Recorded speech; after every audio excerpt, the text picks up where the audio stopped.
Ah là là, la vidéo tant attendue. Bon, j'ai fait un travail de recherche et de collecte d'informations titanesque. Donc si aucune solution dans cette vidéo te convient, commente et on verra ça ensemble. Si tu nous suis sur la chaîne, tu sais déjà qu'avec Alex, nous parlons constamment de liberté financière et de diversification, notamment pour protéger ton patrimoine face à l'euro et à des projets comme l'euro numérique qui, je sais, nous savons avec Alex, inquiète beaucoup d'entre vous. Dans ma vidéo précédente, j'ai déjà abordé pourquoi le franc suisse est une excellente option pour sortir du système euro et sécuriser ton argent. Et aujourd'hui, on va aller plus loin, car vous avez été nombreux à me demander « Ok, mais on en achète où ?» Je vais te montrer comment acheter et stocker du franc suisse numériquement avec des solutions adaptées à ton profil et à tes craintes vis-à-vis de la BCE. Alors reste avec moi parce que ça va être super intéressant. Dans cette vidéo, on va explorer les meilleures solutions pour venir convertir tes euros en francs suisses numériquement sans passer par des ETF ou alors des produits dérivés compliqués. Mais attention, on va pas choisir n'importe quelle banque ou n'importe quelle plateforme. Le but étant d'éviter le plus possible toute institution contrôlée de près ou de loin par la BCE ou par les systèmes européens centralisés. En partant de ce principe, on va baser notre analyse sur des critères bien précis pour répondre à tes préoccupations. Premier point, stabilité financière. Est-ce que l'institution est solide, avec un historique rassurant? Deuxième point, protection des fonds. Les dépôts sont-ils garantis? Et par qui? On privilégiera les garanties hors zone euro si possible. Troisième point, frais de conversion. Convertir tes euros en francs suisses ne doit absolument pas te coûter un bras. Quatrième point, frais de tenue par an. Conserver tes fonds doit rester abordable sur le long terme. Cinquième point, accessibilité. Peut-on ouvrir un compte facilement, même en tant qu'expatrié ou non résident? Sixième point, conditions de résidence. Quelles sont les restrictions géographiques pour ouvrir un compte? Septième point, IBAN suisse. La plateforme ou la banque propose-t-elle un IBAN suisse pour une meilleure intégration hors zone euro? Huitième point, ouverture 100% en ligne. Peut-on tout gérer à distance sans déplacement physique? Neuvième point, carte bancaire. Une carte est-elle disponible pour des dépenses courantes en francs suisses? Dixième point, cadre légal et juridique. Y a-t-il des affaires en cours, des soupçons ou alors des sanctions qui pourraient mettre tes fonds en danger? Et enfin, point numéro 11 et dernier point, limites et risques. Quels sont les pièges ou les contraintes à connaître? Surtout si tu cherches à t'éloigner de l'influence de la BCE. On va passer en revue chaque solution avec ses critères pour que tu puisses choisir quelle solution te convient le mieux. Mais avant de plonger dans les solutions, il faut comprendre que tout le monde n'a pas les mêmes besoins. J'ai donc identifié 3 profils parmi vous en fonction de votre budget et de votre tolérance au risque. Petit budget, donc moins de 10 000 francs suisses. Tu débutes, tu veux tester le franc suisse sans prendre de gros risques et tu cherches des solutions simples et sans frais fixes. Budget moyen, donc de 10 000 à 100 000 francs suisses. Tu as une somme plus conséquente à protéger. Tu veux un équilibre entre frais bas et sécurité et tu commences à te méfier des plafonds de garantie. Et enfin, un gros budget. Ici, on parle de plus de 100 000 francs suisses. Tu as un patrimoine important, la sécurité et la diversification hors zone euro sont tes priorités et tu es prêt à gérer plusieurs comptes pour minimiser les risques. On va maintenant voir les solutions adaptées à chaque profil avec des tableaux récapitulatifs présentant les avantages et inconvénients de chaque solution. On commence par le petit budget. Pour toi, l'objectif est de minimiser impérativement les coûts tout en ayant une solution simple et accessible. Et pour ça, j'ai identifié 2 solutions potentielles. La première, c'est Revolut Standard, avec l'abonnement gratuit. En termes de stabilité financière, c'est solide. La licence bancaire est Union Européenne et il y a une croissance forte. En termes de protection des fonds, tu es protégé à hauteur de 100 000 euros via les fonds lituaniens, puisque la Lituanie fait partie de l'Union Européenne. Par contre, fais gaffe, il y a un risque de bail-in en cas de crise bancaire. Le bail-in, c'est quoi? En gros, si la banque fait faillite, elle pourra venir directement se servir dans l'argent de ses clients pour pouvoir venir recapitaliser la banque. En termes de frais de conversion, tu as 0% jusqu'à 1 000 euros par mois, 1% au-delà et plus 1% supplémentaire le week-end. En termes de frais de tenue, il n'y en a pas du tout et ça c'est vraiment cool. En termes d'accessibilité, comme tu le sais, ouverture en ligne rapide et sans condition. C'est l'avantage de Revolut. En termes de conditions de résidence, Revolut accepte les résidents de l'Union Européenne mais également de l'espace économique européen principalement. Mais tu pourras quand même te créer un compte si tu n'es pas résident, ça passera juste par un permis. IBAN suisse, non, malheureusement. Ouverture 100% en ligne, oui. Carte bancaire, oui. Donc au niveau du cadre légal et juridique, alors faut savoir que Revolut est régulé par la Banque centrale de Lituanie, donc elle est également soumise aux régulations européennes, PSD2 et GDPR, donc le RGPD, mais elle a fait face à une amende de 3,5 millions d'euros en 2025, donc c'était cette année, pour des failles AML. Donc, AML, c'est Anti-Money Laundering, donc anti-blanchiment d'argent. Donc, elle est sous surveillance accrue. Mais tu verras dans quelques instants que c'est pas vraiment un problème pour nous. En termes de limites et risques, alors là, pour le coup, j'ai trouvé plein d'informations sur pas mal de canaux Reddit. Beaucoup parlent de blocage de compte possible. Également, Revolut n'a pas d'IBAN suisse. Et le dernier problème, c'est que le spread n'est pas transparent. Le spread, en quelques mots, c'est quoi? Imaginons, tu viens échanger 2 € contre le franc suisse. À ce moment-là, sur le marché international, tu as un taux de conversion pour 1 € contre X francs suisses. C'est ce qu'on appelle le taux de marché. Donc, en gros, si tu viens échanger changer tes euros en francs suisses avec ce taux, tu auras le maximum de francs suisses possible. Ce qui est très bien, c'est d'ailleurs ce qu'il faut. Le problème de Revolut, c'est que le taux de conversion qu'ils utilisent n'est pas celui du marché. Donc, qui dit taux différent, dit également quantité de francs suisses à la fin différente. Donc, au final, tu te retrouves avec une quantité de francs suisses différente que si tu les avais achetés à un taux de marché. Et ça, c'est un gros problème chez Revolut, c'est qu'ils n'ont jamais annoncé officiellement quel était le pourcentage de spread qu'ils donnent. Et c'est malheureusement là-dessus que se gave Revolut. Donc, quand tu fais une conversion, le taux de conversion n'est pas l'unique valeur à regarder. Tu dois également regarder le spread. Donc, la différence entre le taux de marché et le taux que la plateforme te propose. Passons maintenant à la seconde option, Wise. En termes de stabilité financière, Wise, pareil que pour Revolut, c'est solide, c'est rentable et la société est très bien capitalisée. Par contre, en termes de protection des fonds et à la différence de Revolut, Wise n'a aucune garantie étatique, étant donné que les fonds sont ségrégés. Donc il existe un risque de faillite de Wise. En termes de frais de conversion, ça varie, mais j'ai trouvé en moyenne à peu près 0,47, 0,5. Donc en gros, si tu convertis 5000 euros en francs suisses, ça va te coûter 23,5 euros. Et à la différence de Revolut, Wise pour le coup a un taux mid-market transparent sans markup. Ça veut dire qu'il n'y a pas de spread. Ça veut dire que tu as le meilleur taux de marché en termes de conversion. En termes de frais de tenue par an, Wise n'en prend aucun, comme Revolut, c'est cool. En termes d'accessibilité, pareil que pour Revolut, ouverture en ligne rapide, sans condition. En termes de conditions de résidence, Wise est beaucoup plus open que Revolut. Wise accepte les résidents de l'Union Européenne, du Royaume-Uni, de la Suisse, des États-Unis, etc. Wise accepte également d'autres pays, mais évidemment comme pour Revolut, d'ailleurs ça j'ai oublié de le préciser, mais il faudra fournir un document du pays de résidence. Est-ce que Wise a un IBAN suisse? Non. Ouverture 100% en ligne? Ça on l'a vu, oui. Carte bancaire? Oui. Au niveau du cadre légal et juridique, Wise est régulé par la FCA, donc qui est au Royaume-Uni.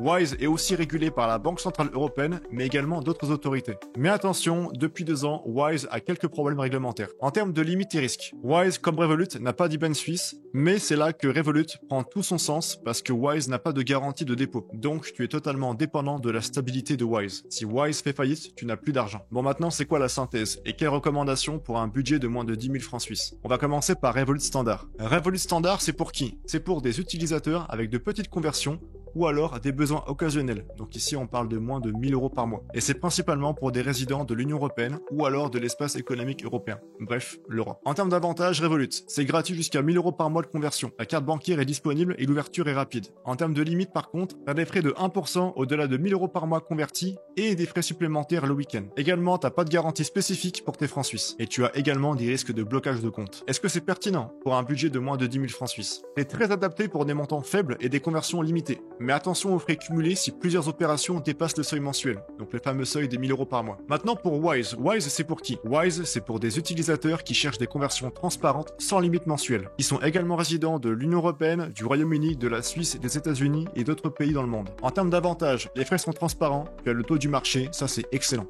Tu n'as aucune limite de conversion et c'est super simple d'utilisation. Par contre, en termes de limite, tu n'as pas de garantie de dépôt étatique pour tes francs suisses. Tu n'as pas d'IBAN suisse. Donc, comme je te disais juste avant, tu es totalement dépendant de la stabilité financière de Wise. Maintenant, est-ce que c'est pertinent pour un budget à moins de 10 000 francs suisses? Oui. Complètement. C'est idéal pour des conversions fréquentes ou ponctuelles de petits montants, grâce justement à la transparence des frais et à l'absence de seuil dont je te parlais. Maintenant, quelles recommandations globales pour un budget de moins de 10 000 francs suisses? Pour des montants inférieurs à 10 000 francs suisses, Revolut Standard et Wise sont les solutions les plus adaptées en raison de leur accessibilité, de leur simplicité d'ouverture et de leurs frais raisonnables pour de petites sommes. Pour le coup, je te recommande Revolut si tu convertis moins de 1000 euros par mois en francs suisses et que tu as besoin d'une carte bancaire pour les dépenses courantes. Et à l'inverse, je te recommande Wise si tu cherches des frais transparents et prévisibles, surtout pour des conversions légèrement plus importantes ou fréquentes sans limite mensuelle. Par contre, attention, aucune de ces deux solutions ne garantit à la fois un IBAN suisse et à la fois une garantie des fonds en francs suisses. Si la sécurité de tes fonds est également une priorité absolue, alors reste avec moi parce qu'on va voir ça juste après. On passe à la partie suivante, si ton budget est moyen,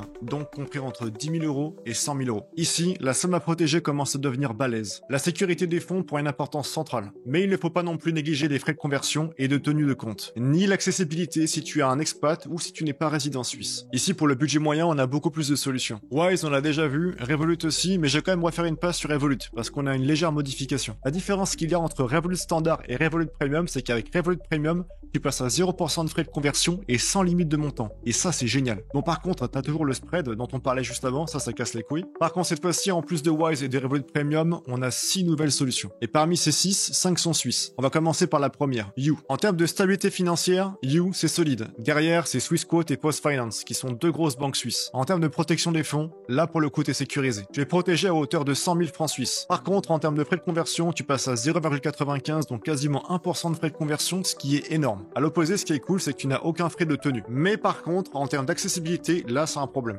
You est uniquement ouvert à la Suisse et aux 5 pays frontaliers. Donc en termes de conditions de résidence, même chose, il faut être résident suisse, français, allemand, autrichien, du Liechtenstein ou alors l'Italie. Est-ce que tu as un IBAN suisse? Oui, tu as enfin un IBAN suisse, c'est bon. Est-ce que l'ouverture est 100% en ligne? Oui. Est-ce que tu as une carte bancaire? Oui. Au niveau du cadre légal et juridique, You est régulée par la FINMA, elle est adossée à Swissquote et PostFinance, et elle a aussi un cadre très strict en termes de protection de ses clients. Au niveau des limites et des risques, You a des services limités, elle a également des frais de conversion élevés comme on avait juste avant, mais tu as un IBAN suisse. Ensuite, on a Néon. En termes de stabilité financière, c'est solide. En termes de protection des fonds, pareil que pour You, tu es protégé à hauteur de 100 000 francs suisses. Par contre, au niveau des frais de conversion, tu es à 0% sur la carte. Et derrière, Wise a intégré pour les virements. Au niveau des frais de tenue, t'en as pas, comme pour You. Au niveau de l'accessibilité, ça se passe en Suisse ou alors en ligne. Par contre, en termes de conditions de résidence, faut être résident suisse ou alors frontalier. Est-ce que Néon a un IBAN suisse? Oui. Ouverture en ligne? Oui. Carte bancaire? Oui. Au niveau du cadre légal et juridique, pareil que pour You, Néon est régulée par la FINMA. Elle a une licence bancaire complète et elle est conforme aux normes suisses. En termes de limites et risques, le problème c'est que tu n'auras pas de garantie de protection sur un dépôt qui fait plus de 100 000 francs suisses. Et également, t'as pas de guichet physique. Mais bon, ça on s'en fout un peu. Ensuite, on a PostFinance. En termes de stabilité financière, c'est du solide, c'est détenu par la Poste suisse. Au niveau de la protection des fonds, pareil, protégé jusqu'à 100 000 francs suisses. Par contre, en termes de frais de conversion, on a 1%, mais c'est du spread. Et là, ça va piquer, parce qu'en termes de frais de tenue, on a 300 francs suisses si tu es non résident. Mais attention, ces frais viennent avec beaucoup d'avantages. En termes d'accessibilité, PostFinance accepte les non résidents. Et tu peux également ouvrir à distance. Conditions de résidence, on vient de le voir. Question con, mais est-ce que PostFinance donne un IBAN suisse? Oui. Ouverture 100% en ligne? Oui. Pour frontalier? Sinon, tu fais un courrier ou alors t'as une visio. Est-ce qu'on a une carte bancaire? Oui. Au niveau du cadre légal et juridique, PostFinance, c'est une filiale de la Poste suisse. Donc elle est également régulée par la FINMA. Et elle est également soumise à des normes strictes de sécurité et de protection des dépôts. Là, c'est vraiment la sécurité suisse. En termes de limites et risques. Alors comme tu l'as vu, t'as des frais élevés si tu es non résident. Et également, apparemment, le service est parfois lent. Ensuite, on a Raiffeisen. En termes de stabilité financière, c'est solide, c'est un réseau coopératif. Au niveau de la protection des fonds, pareil, t'es protégé jusqu'à 100 000 francs suisses. Par contre, au niveau des frais de conversion, là, ça pique, t'as entre 1 et 1,5% de spread. Au niveau des frais de tenue par an, là, on passe entre 240 et 600 francs suisses si tu es non résident. Et ça dépend des agences. Au niveau de l'accessibilité, les non-résidents sont acceptés, mais en agence locale. Est-ce qu'on a un IBAN suisse? Oui. Ouverture 100% en ligne, on l'a vu à l'instant, non. Il faut impérativement que tu passes en agence. Est-ce qu'on a une carte bancaire? Oui. Au niveau du cadre légal et juridique, Raiffeisen est super connu, parce que c'est un réseau coopératif suisse.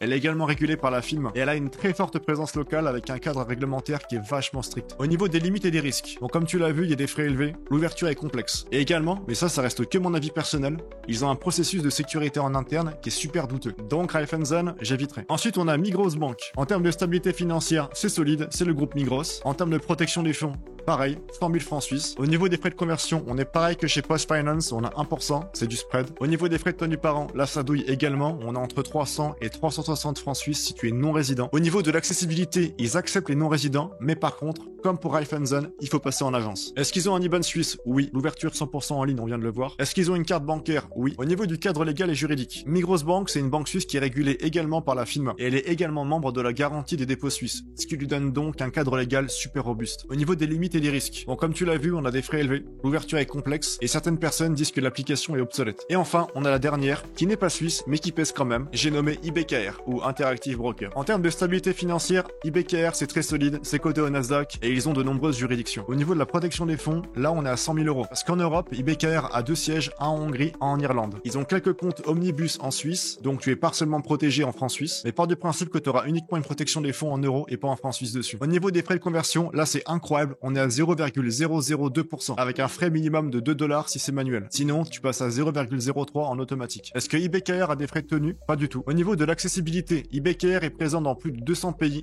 en ligne, mais c'est plus complexe. Au niveau des conditions de résidence, si tu es résident de l'Union Européenne ou alors de l'espace économique européen, tu seras rattaché à IBKR de Hongrie. Par contre, tu seras rattaché à IBKR Irlande si tu es anglais ou suisse. Sinon, si tu n'es ni l'un ni l'autre, donc en gros le reste du monde, tu seras rattaché à la LLC, donc aux États-Unis d'IBKR. Est-ce que IBKR a un IBAN suisse? Non, malheureusement. Est-ce que l'ouverture est 100% en ligne? Oui. Est-ce qu'ils ont une carte bancaire? Non. Au niveau du cadre légal et juridique, IBKR est régulé par plusieurs autorités, dont la SEC aux USA. Donc rien que pour ça, ils déconnent pas du tout. Ils sont également régulés par la FCA au Royaume-Uni et la FINRA aux USA. Bon, sinon, IBKR a fait face à quelques amendes, mais ça restait uniquement des manquements réglementaires. Ça n'enlève rien au fait qu'IBKR pèse vraiment dans le game. Au niveau des limites et des risques, bon, comme tu l'as vu, il n'y a pas de carte. Il y a une protection des francs suisses qui est partielle avec les comptes omnibus. Et au niveau de l'interface d'IBKR, c'est vachement complexe. Bon, maintenant, c'est quoi la synthèse et c'est quoi quoi les recommandations pour un budget moyen, donc de 10 000 à 100 000 francs suisses. Pour Wise et Revolut, je vais la faire courte. Est-ce que c'est pertinent d'avoir Wise et Revolut Premium pour un budget entre 10 000 et 100 000 francs suisses? Oui, mais partiellement. Les deux sont adaptés pour des conversions ponctuelles, mais beaucoup moins pour un stockage sécurisé à long terme, vu l'absence de garantie. Ma stratégie, c'est uniquement de s'en servir pour faire des conversions.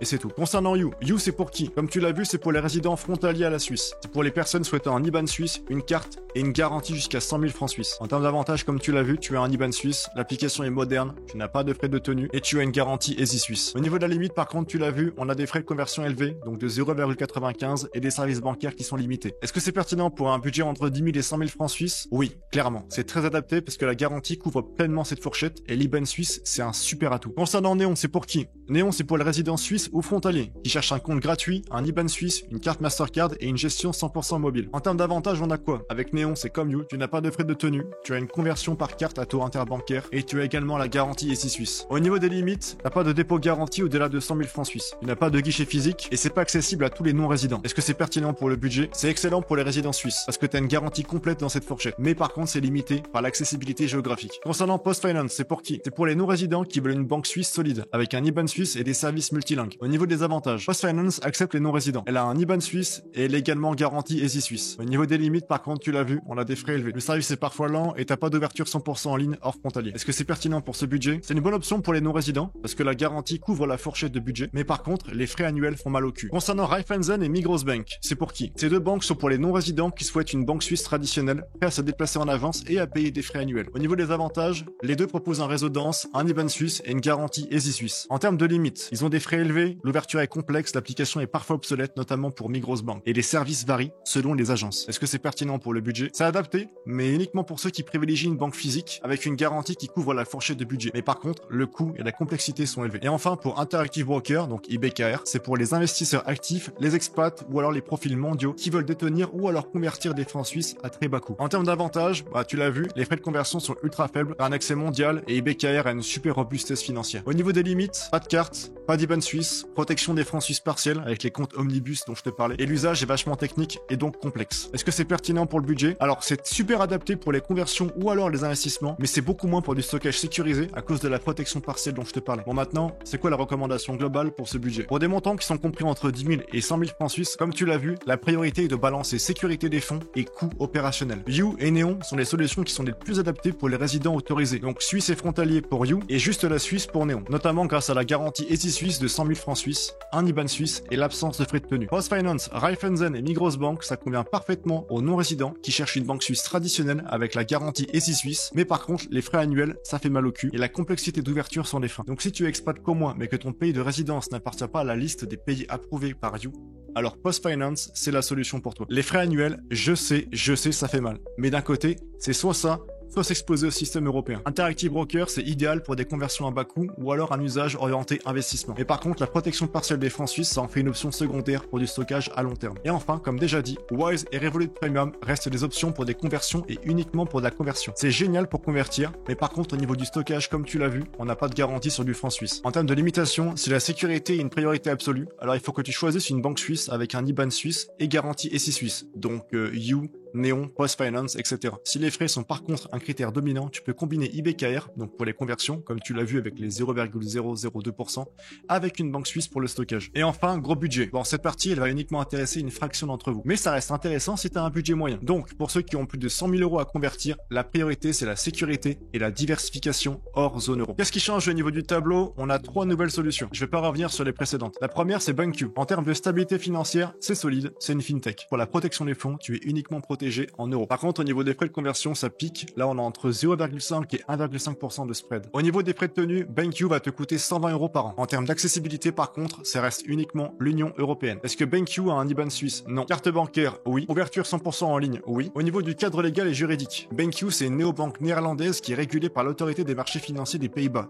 donc l'AFM, mais aussi la Banque Centrale Européenne. Au niveau des limites et des risques, comme tu l'as vu, on a zéro garantie en francs suisses. Et en plus, c'est un abonnement. Ensuite, on a la Banque Cantonale, qui est une banque suisse. En termes termes de stabilité financière, c'est très solide. Elle a un soutien cantonal. Au niveau de la protection des fonds, là pour le coup, on est protégé jusqu'à 100 000 francs suisses. Au niveau des frais de conversion, on est entre 0,5 et 1%, donc juste un peu moins que pour BenQ. Au niveau des frais de tenue, là pour le coup, ça pique. On est à 360 francs suisses. Par contre, en termes d'accessibilité, elle prend les non-résidents. Est-ce qu'elle a un IBAN suisse? Oui. Est-ce qu'elle a une carte bancaire? Oui. Au niveau du cadre légal et juridique, toutes les banques cantonales suisses qui sont régulées par la FINMA bénéficient d'un soutien étatique très fort. Donc en termes de sécurité et de protection des dépôts, c'est très bien. Maintenant, en termes de limites et risques, comme tu l'as vu, les frais sont élevés et apparemment l'ouverture est parfois complexe. Et enfin, on en arrive à la dernière, le mastodonte suisse, j'ai nommé UBS. En termes de stabilité financière, j'ai pas besoin de te faire un dessin, c'est excellent. Au niveau de la protection des fonds, pareil, 100 000 francs suisses. Au niveau des frais de conversion, là ça pique, on est entre 1 et 2%. Au niveau des frais de tenue, pareil que pour la banque cantonale, on est à 360 francs suisses. En termes d'accessibilité, UBS prend les non-résidents suisses. Est-ce qu'ils ont un IBAN suisse? Évidemment. Est-ce qu'ils ont une carte bancaire? Évidemment. Est-ce que l'ouverture est 100% en ligne? Oui, mais apparemment c'est long. Au niveau du cadre légal et juridique, UBS est une banque systémique suisse. Elle est régulée par la FINMA. Et donc en termes de gestion des risques et de protection des clients, on est au top. Et sinon, UBS a fait face à des enquêtes fiscales, mais bon, ça reste quand même un pilier de la finance mondiale. En termes de limites et risques, bon, les frais sont élevés comme tu l'as vu, et il peut y avoir des litiges fiscaux. Maintenant, en termes de synthèse, les recommandations pour un budget de plus de 100 000 francs suisses. Pour les banques qu'on a déjà vu dans la partie précédente, donc sur le budget moyen, je vais pas revenir dessus. Je vais uniquement aller au dernier point, donc la pertinence pour le budget actuel. Concernant You, est-ce que c'est pertinent pour un budget à plus de 100 000 francs suisses? C'est adapté pour une partie des fonds, mais jusqu'à 100 000 francs suisses garantis. Mais derrière, si tu viens dépasser ce montant, il va falloir diversifier avec d'autres comptes. Concernant Néon, est-ce que c'est pertinent? Alors, c'est excellent pour les résidents suisses, mais pour une partie des fonds, jusqu'à 100 000 francs suisses comme tu l'as vu. Et c'est limité par l'accessibilité géographique. Concernant Post Finance, est-ce que c'est pertinent? Alors, c'est une bonne option pour une partie des fonds, jusqu'à 100 000 francs suisses garantis, mais ça nécessite une répartition pour les montants supérieurs, comme on l'a vu juste avant. Concernant Raiffeisen, est-ce que c'est pertinent? Comme pour You, c'est adapté pour répartir une partie des fonds, donc jusqu'à 100 000 francs suisses, mais le coût et la complexité sont élevés. Migros, pareil que pour Raiffeisen. Concernant Interactive Broker, est-ce que c'est pertinent? Alors, comme pour le budget moyen, c'est super adapté pour des conversions massives ou alors un usage pour l'investissement, mais c'est beaucoup moins pour du stockage sécurisé à long terme en raison de la protection partielle. On en arrive aux 3 nouvelles. BenQ, c'est pour les investisseurs qui cherchent à diversifier en euros avec une banque européenne moderne. En termes d'avantages, t'as un IBAN néerlandais, l'application est moderne et t'as la garantie jusqu'à 100 000 euros. Et l'ouverture en ligne est super rapide. En termes de limite, bah t'as pas de garantie en francs suisses comme tu l'as vu, t'as un abonnement payant à 120 euros par an et la conversion en francs suisses coûte un bras. Est-ce que BenQ est pertinente pour un budget supérieur à 100 000 francs suisses? C'est utile pour diversifier une partie des fonds en euros, mais c'est pas du tout pertinent pour du stockage sécurisé de francs suisses. Concernant la banque cantonale, c'est pour qui? C'est pour les non-résidents qui veulent une banque suisse soutenue par un canton avec des services personnalisés. En termes d'avantages, on a quoi? Tu as la garantie ESI suisse jusqu'à 100 000 francs suisses, un IBAN suisse et une stabilité élevée. En termes de limite, par contre, les frais sont super élevés. Comme tu l'as vu, on est à 360 francs suisses par an et l'ouverture est parfois complexe. Maintenant, est-ce que c'est pertinent pour le budget actuel? C'est utile pour répartir les fonds, donc jusqu'à 100 000 francs suisses par banque. Et enfin, UBS. UBS, c'est pour qui? C'est pour les non-résidents qui cherchent une banque suisse systémique avec une réputation mondiale et des services de gestion de patrimoine. En termes d'avantages, on a quoi? Comme tu l'as vu, on a la protection jusqu'à 100 000 francs suisses via ESI suisse. On a un IBAN suisse et UBS a un réseau international. Maintenant, au niveau des limites, tu l'as vu, les frais sont élevés. Il y a des litiges fiscaux en cours et l'ouverture est longue. Est-ce que c'est pertinent pour un budget à plus de 100 000 francs suisses? C'est adapté pour une partie des fonds, donc jusqu'à 100 000 francs suisses garantis. Mais par contre, ça nécessite une diversification pour couvrir les montants excédentaires. Maintenant, quelle recommandation globale pour un budget à plus de 100 000 francs suisses? Pour des montants supérieurs à 100 000 francs suisses, la priorité c'est la sécurité des fonds et la diversification zone euro. Donc UBS, Post Finance, les banques cantonales Raiffeisen et Migros Bank sont les solutions les plus adaptées pour les non-résidents cherchant une garantie ESI suisse, donc la fameuse garantie